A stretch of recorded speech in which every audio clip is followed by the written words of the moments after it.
बताता 7वें अध्याय के 29वें श्लोक में कहता है कि अर्जुन, जो मेरे आश्रित हो गए यानी मेरे इस ज्ञान को आश्रय बनाकर तत्वदर्शी संतों की खोज कर लेते हैं तो वो केवल जरा और मरण से छूटने का ही प्रयत्न करते हैं। जरा मीन वृद्ध अवस्था और मरण मीन मृत्यु, डेथ। कहते वो केवल इस जरा बुढ़ापे के कहते और मृत्यु के दुख से बचने के लिए ही प्रयत्न करते हैं, क्योंकि वो तत्परम विदु कृष्णम अध्यात्म च अखिलम कर्म, वो सभी कर्मों से और संपूर्ण अध्यात्म मार्ग से और तत्परम से वो पूर्ण रूप से परिचित होते हैं।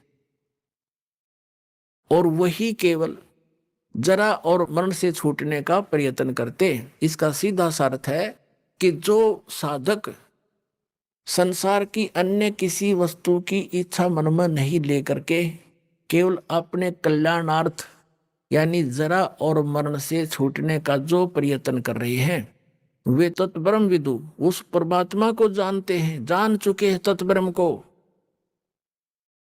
और सारे अध्यात्म से परिचित हैं, ज्ञान से और सब कर्मों से वो परिचित हैं। इसलिए वो विष फांकते नहीं।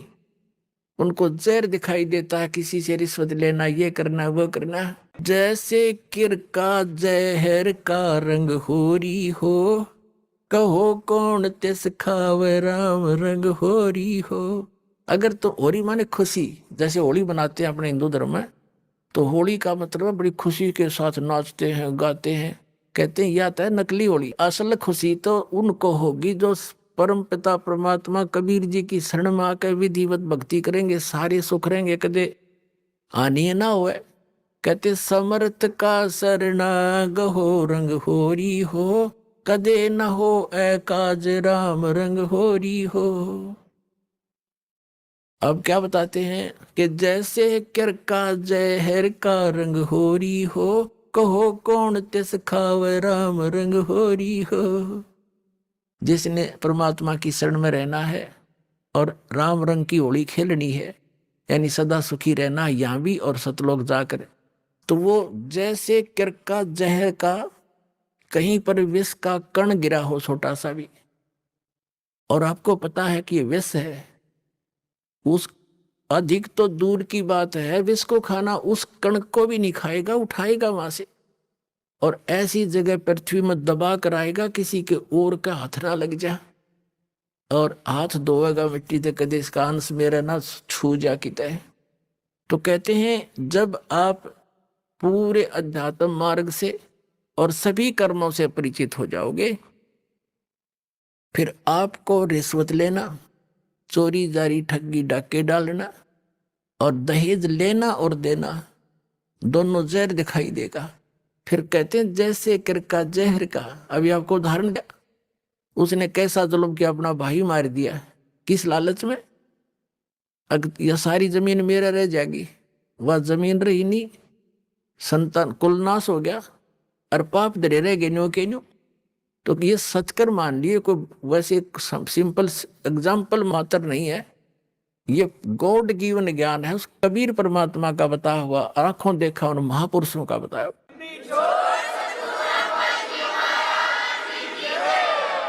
ये कोई डूम बाट के गीत ना समझना।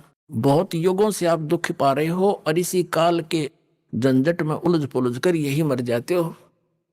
तो क्या बताते हैं, जैसे कर का जहर का एक भी किसी का पाई भी लेना, बिल्कुल आपको विष दिखाई देगा। फिर कौन खाओगा उस विष को? कि तुमने उस दरगाह का मैल नहीं देखा और धर्मराज के तिल तिल का देखा।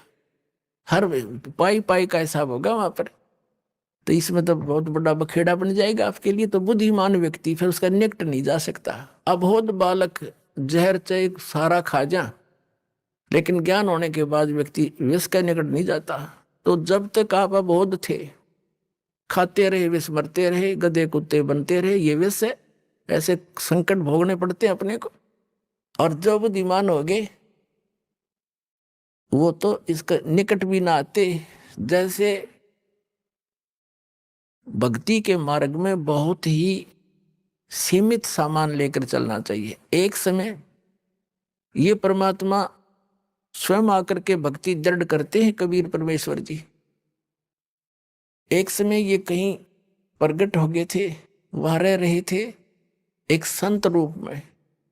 उनके शिष्य हुए एक रंका, एक बंका, एक उनकी लड़की थी, उसका नाम था वंका। और उसी समय उन्हीं के पैरल हुए श्री नामदेव जी, जो छिपा जाति में उनका जन्म था, बड़े महापुरुष हुए। तो पुण्यात्माओं, जैसे हम अन्य संतों के चमत्कार देखकर, उनसे हुई कुछ आध्यात्मिक लीलाओं को देखकर हम उनको परम संत मानकर वहीं तक सीमित हो गए, फिर उनकी समाधि पूजन लग गए यादगारों को। अब वो संत बचपन से ऐसे लीला होती थी उनसे, और उनके इतिहास में लिखा कि छोटे ही बचपन में से ही उनके ऐसे ऐसे भगवान की तरफ से बहुत से उनके बेनिफिट मिले। तो वो पिछले जन्म के पुण्यकर्मी प्राणी थे, पार हुए नहीं वो, फिर दोबारा आगे जन्म लेकर। तो उनकी बचपन से ही वो भक्ति की जो चमत्कार थी, वो चिंगारियां फट रही थी।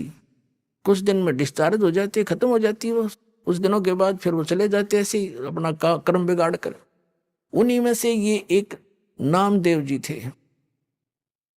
बचपन से ही उनकी पिछले संस्कारों से, पुण्यों से बहुत से ऐसे लाभ हुए।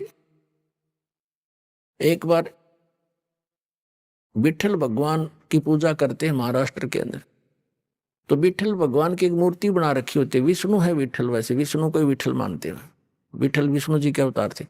उनकी मूर्ति बनाकर पूजा करते हैं, उनको भोग लगाते हैं और पीछे आप भोजन करते हैं। तो एक बार नामदेव जी के छोटे से थे, उनके पिता ने कहा, बेटा हमने कहीं बाहर जाना है, कई दिन माना पड़ेगा, तुम भगवान को भोग लगाना ठाकुर जी को, और पीछे दूध पीना। पहले भगवान को भोग लगाना ठाकुर जी को, विठल जी को, और फिर पीछे ग्रहण करना, अन्यथा पाप लगेगा। बच्चे का बहुत जल्दी असर होता है इन बातों का। माता पिता चले गए, पहले से पैदल जाते थे, पैदल आते थे, 3 दिन जाने में, 1 दिन वहां रुक के 3 दिन आने में लग गए। जैसे भी 1 हफ्ते में आए। अगले दिन नामदेव जी ने नहा धोकर दूध का कटोरा भर के और विठल भगवान की मूर्ति का आगे रख के, जैसे माता पिता करते थे, पर्दा लगा के खड़ा हो गया, भगवान भोग लगा लो, भगवान भोग लगा लो। थोड़ी देर में पर्दा उठाया, जो का दो रखा कटोरा, नहीं दूध लगाया, नहीं पिया। अब उसके माता पिता क्या करते थे, कटोरा रख के ऐसे करते थे, विठल भगवान दूध पी लो, पर्दा लगा देते थे। एक आली सी में मूर्ति रखी थी, उसका पर्दा ला रखा था, और थोड़ी देर में उठा के अपने आप सारे दूध में मिला के और पी लेते थे। और बच्चे को इन्हें पता नहीं था कि विठल जी दूध ना पीते। उन्हें सोचेगा जी घूंट भर लेते होंगे भगवान, तभी माता पिता लाते हैं। उन्हें देखा भगवान ने तो दूध ना पिया। उस दिन भी फिर खुद भी रोटी ना खाई। भगवान आप भोग नहीं लगाओगे तो मैं भी नहीं खाऊंगा, आदेश है मेरे पिताजी का। अगले दिन फिर रख दिया दूसरा भर के, उस दिन भी ना पिया, रोटी नामदेव जी ने भी नहीं खाई। अब तीसरा दिन निकला, बालक मरण हो गया। अब उस समर्थ परमात्मा, यानी उसके पिछले पुनों से ऐसे लीला होती है। आए दाता उस विठल वाली मूर्ति का आगे बैठ गए, छोटे से बन के। और नामदेव ने कहा, भगवान जब तक भोग नहीं लगा लोगे तेरा दास टूक टूक ना तोड़े, मरूं चाहे जीऊं, मैं तो बेशक मर जाऊं। तभी आस्था देखी भगत की, भगवान ना आके और दूध पी गया, चढ़ चढ़ पूरा कटोरा पी गए। रामदेव कूदता फिरे, आज राजी हुए मेरे भगवान।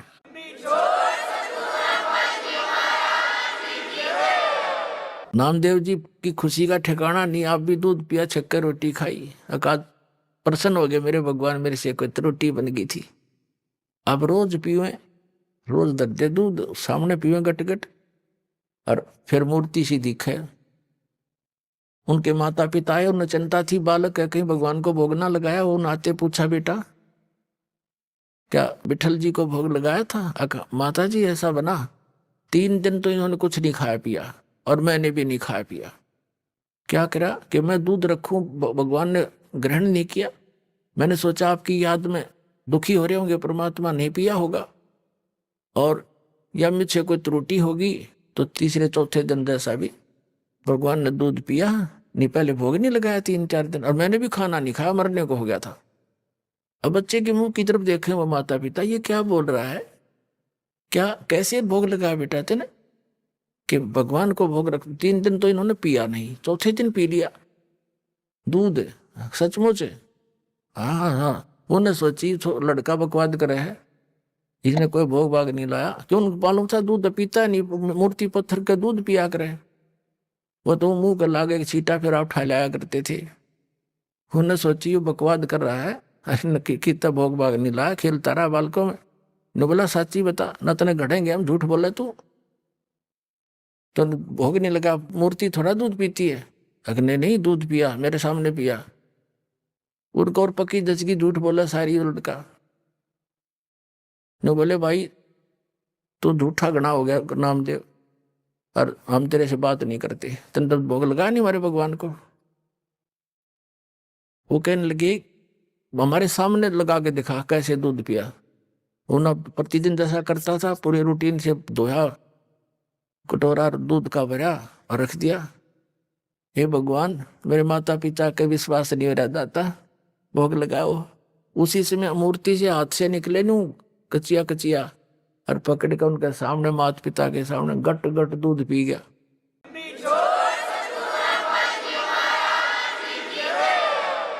तब उसके माता पिता ने सारे गांव में बता दी, नगर में, कि विठल जी ने दूध पिया मेरे बेटे से, दूध पिया मेरे बेटे से। ये और गांव का जच्चे ना वो लागे कहने बकवाद करता है, पाखंड करता है, तो है झूठा कपटी, क्यों पाखंड फैला रहा है, मूर्ति कभी दूध पीती है। पंचायत होगी, पंचों ने फैसला किया कि हमारे सामने दूध पिलाओ भाई, जब मानेंगे ना तुम्हें गांव से निकालेंगे तुमको। तुम पाखंड फैलाते हो, अपने घर पर लोगों का चढ़ा चढ़वाने के लिए भ्रमित कर रहे हो, वहां बुलाने लग जाओगे कुछ दिनों में। अब समस्या आ गई, नामदेव भी बुला लिया। बैठ के नामदेव का पिता बैठ गया साथ में, नामदेव बैठा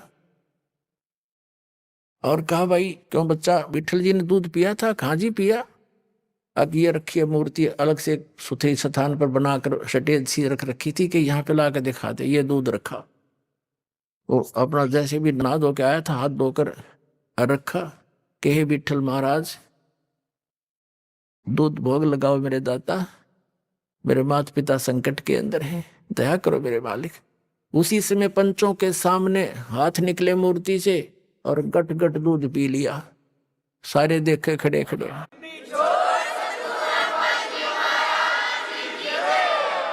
अब इस चमत्कार को देख कर भी नामदेव जी की इतनी महिमा होगी, आसपास के क्षेत्र में पूज्य होगी। और ये अब वो क्या करते थे, कुछ थोड़े से बड़े हुए, किसी से नाम लिया, ओम नाम का जाप करते थे। फिर परमात्मा मिलते हैं आकर ऐसी पुण्यात्माओं को, जैसे उनका विधान है, वो नेक आत्माओं को मिलते हैं, अच्छी आत्माओं को मिलते हैं, दृढ़ भक्तों को। तो कबीर साहब उनसे मिले, ज्ञान दिया कि ऐसे ऐसे भाई ओम नाम का जाप तुम कर रहे हो गुरु से लेकर के, ये तो ऐसे ऐसे सारी सतिथि बता दी, और इससे आगे एक और मंत्र है जो दास देगा आपको, और उससे मोक्ष होगा। ये तो असंग जन्म हो गए जन्मते मरते। और ये छोटे मोटे जो लीला हुई है ना, ये तेरे पिछले पुण्यों से हुई है।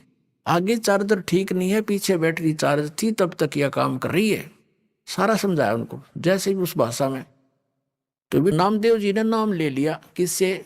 उस संत से जो स्वयं मालिक गुप्त रूप से रहा करते थे।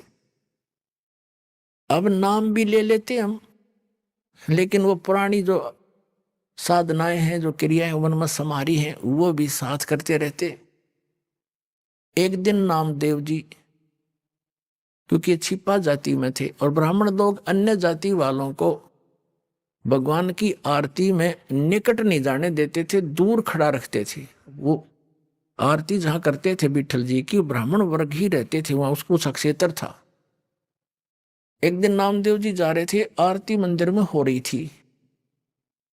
इतने आत्म विभोर हो गए पंडित जी, तो ऐसे वो घंटियां बजा रहे थे, और नामदेव जी ने जूते निकाल लिए दोनों अपने, उन जूतों को लगे बजाने, और बजाते बजाते उन पंडितां के बीच में पहुंच गया। जैसे मंदिर की दर्शन करने के लिए मूर्ति के निकट पंडितां के बीच में घुस गया। उन्हें देखा कि वो कौन आ गया, छोटी जाति का, हाथ में जूते ले रहा, पकड़ के बाजू से और मंदिर के पीछे पटक दिया जाके। कि इसने आरती में बाधा कर दी। कहते हैं भगवान कबीर साहब ने उस मंदिर का मुंह फेर दिया नामदेव की तरफ।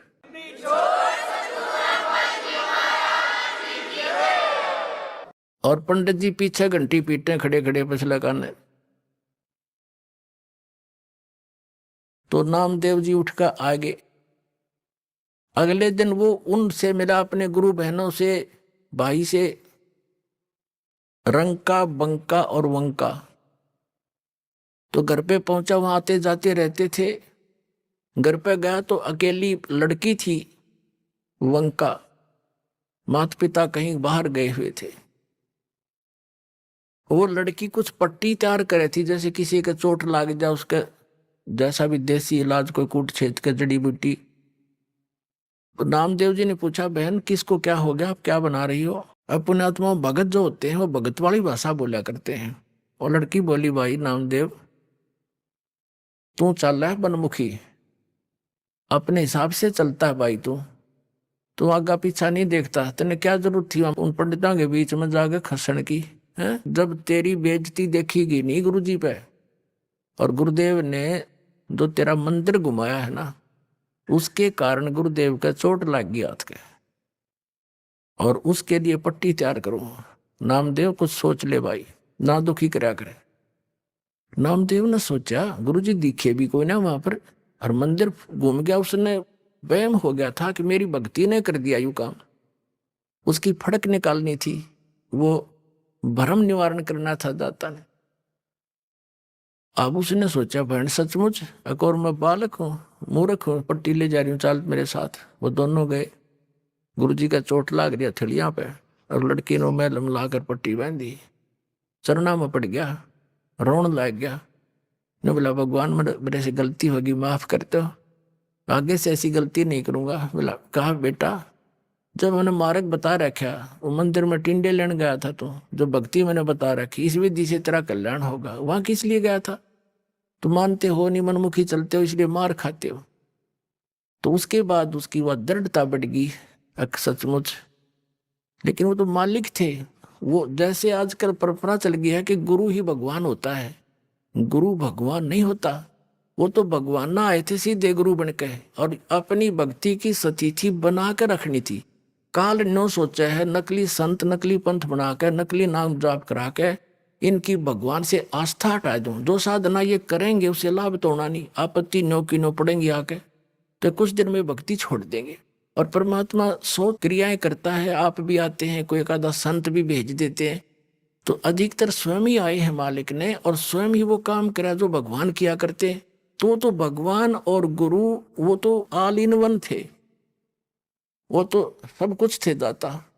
लेकिन अन्य जो गुरु है वो गुरु है, और भगवान अन्य है।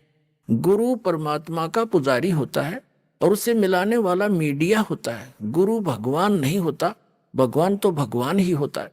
लेकिन उस परमात्मा को पाने के लिए एक विधि बताई है परमात्मा ने, कि अपने गुरु को आप एज ए गॉड ट्रीट करना, उससे भगवान की तरह व्यवहार करना, ताकि जब तुम यहां से जाओगे इसी रूप में आगे भगवान परीक्षार्थ बैठेगा। और यहां जैसा व्यवहार आप कर रहे हो, जैसे विचार अपने गुरुजी के प्रति रखते हो, वो वहां भी होंगे। तो वहां जैसी आपकी व्यवहार विचार त्रुटि युक्त होंगे, तो वहां से आपको रिजेक्ट कर दिया जाएगा, फिर वापस गिर जाओगे। तो इसलिए परमात्मा कहते हैं, गुरु मानुष कर जानते ते नरकइये अंध, महादुखी संसार में आज्ञा काल के फंद। गुरु गोविंद कर जानियो, रहियो बचन समाए, और मिले ते दंडवत बंदगी, नहीं पल पल ध्यान लगाए। अब कहने का भाव क्या है कि जैसे ये दास है, इस दास के स्थान पर भगवान आ सकते थे, वो आ जाएं, और आप उनको खोज रहे हो, भगवान अब यहां आ जाए। वो भगवान आपका कैसा व्यवहार होगा, जैसा इस दास के प्रति आपका है, तो अब उस परमात्मा के प्रति जो आपका भाव बनेगा, और वो भाव इस दास के प्रति नहीं है, तो वहां भी नहीं बनेगा आपका फिर उसके प्रति। अब जैसे परमात्मा यहाँ आ जाए आपको, जिसकी आप खोज कर रहे हो, तो किस प्रकार लिपटोगे उसके चरणों में, रोगे, मुंह की तरफ देखोगे, 100 बार शुक्र मनाओगे, भगवान बड़े भाग जाएंगे, दर्शन होगे। जिस भगवान को हम खोज रहे हैं, और वो आज इस दास के स्थान पर होता रहा। वो तो हजारों बार हुए हैं, रहे हैं दाता, हम नहीं उनके समझ सके। उसको जन साधारण एक भक्त संत समझ कर हमने उनसे डील किया। आप जो व्यवहार मेरे से कर रहे हो वैसा उसके साथ करोगे। तो परमात्मा वहां जब जाएगा तो यहाँ ये सोचकर हमने गुरुदेव से डील करना चाहिए कि मान लियो भगवान बैठे हमारे सामने, भगवान के सामने कपट से बात नहीं की जा सकती। जो आदेश देव श्रोधार्य ही होना चाहिए, अपनी नहीं चलानी चाहिए, क्योंकि वो आपके हितैषी हैं, आपका बुरा नहीं चाहते, केवल भले के लिए आपको आदेश देंगे, ऐसा नहीं करना, ऐसा नहीं करना, केवल ऐसा ही करना। वचन मानोगे तो भगत बनोगे और आपका कल्याण होगा। यहाँ कहते मुख पर वचन करे पर माना, और घर पर जाके करे विज्ञाना। मुख पर गुरु जी की बात मान ले, हाँ जी हाँ जी, और घर जाके न सोचो ना, नो थोड़ा ऐसे थोड़ा करना है, बताइए मर्यादा कैसे छोड़ेंगे। तो फिर के खाक से सो तुम। जो गुरु वचन पर डट गए कट गए फंद 84 के, भाई जो गुरु वचन पर डट गए कट गए फंद 84 के।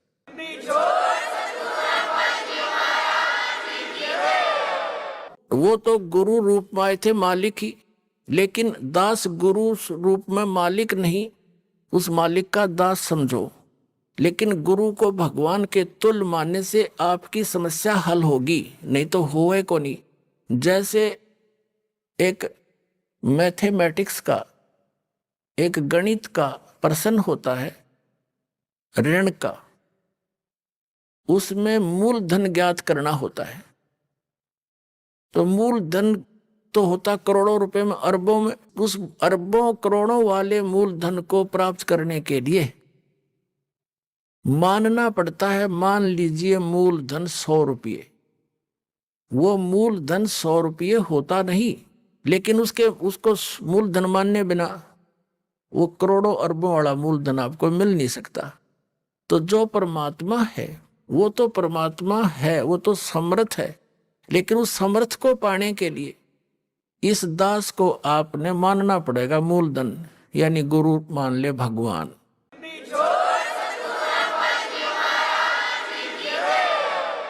तभी आपकी यह समस्या हल होएगी, नहीं तो कति नहीं हो, 0 नंबर आओगे आपके। तो इस प्रकार समझदार को संकेत बहुत होता है। अब प्रसंग चल रहा है कि फिर जब भक्ति मार्ग पर चल पड़ते हैं, घना सामान धर के सिर पर नहीं चला जाता है, ये परंपराएं हटानी पड़ेंगी। और जैसे भगवान रखे न्यो रहना पड़ेगा। जैसे कर का जहर का रंग हो रही हो, कहो कौन तीस खावे राम रंग हो रही हो। अब रंग का बंका झोंपड़ी में रहते थे, वृद्ध हो गए थे, और क्या करते थे, जंगल से लकड़ी तोड़कर लाते थे, उसको बेचकर अपना खाने जोगा रखकर बाकी गुरुदेव के चरणों में भंडारे में लगा देते थे।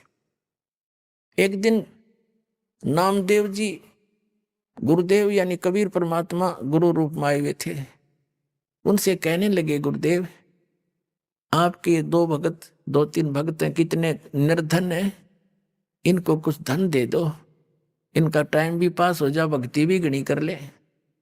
अब परमात्मा ने सोचा कि नामदेव तो बालक है, कति श्रद्धा बतेरी है, पर इसमें विवेक बना नहीं। अरे भक्ति करें और ये कौन से बर्तन बनाओ है। वहां से लकड़ी तोड़ी, वहां तक लकड़ी तोड़ने जाते हैं तो मंत्र करते जाते हैं, लकड़ी तोड़ के सिर पर धरी मंत्र करते आते हैं। भक्ति मत बाधा है नहीं। और लेकिन नामदेव जी की उस समय समाज की सोच घड़ी थी, उस बच्चे को भी सेट करना था अपने को। तो परमात्मा ने कहा, भाई ठीक है, चल धन दे देता हूं, पर मैंने कोशिश बहुत करी है भाई, ये रखते नहीं धन ने, मैं देता हूं, ये सारा दान कर देते हैं। बोले ये लेते नहीं, अन्ना मांगते कभी मेरे तय। पर रामदेव ने कहा, जी आप तो बिन मांगे भी दे देते हो। हक भाई दे तो दूंगा, पर ये लेते नहीं मेरे से। अब नामदेव जी का गला उतरा नहीं, भाई इतने दुखी हो रहे, क्यों ना लेंगे पैसा, तो ले ही लेंगे ये। वो परमात्मा बोले गुरुदेव रूप में कि अच्छा भाई आज इनको वो पैसे देते हैं। गहने ले लिए, गहने आभूषण सोने के चांदी के अच्छे 2-3 किलो एक थैले में लेके नामदेव और गुरुदेव दोनों उस रास्ते में खड़े हो गए, झाड़ के आड़ में ओट में, जिससे वो दोनों रंका और बंका लकड़ी तोड़कर लाते थे। अब रंका तो आगे चल रहा था, वंका थोड़ी पीछे रह गई थी। थोड़ी फैसला था अपने सफर में, थोड़ा बहुत यानी 100-200 फुट का। तो उससे परमात्मा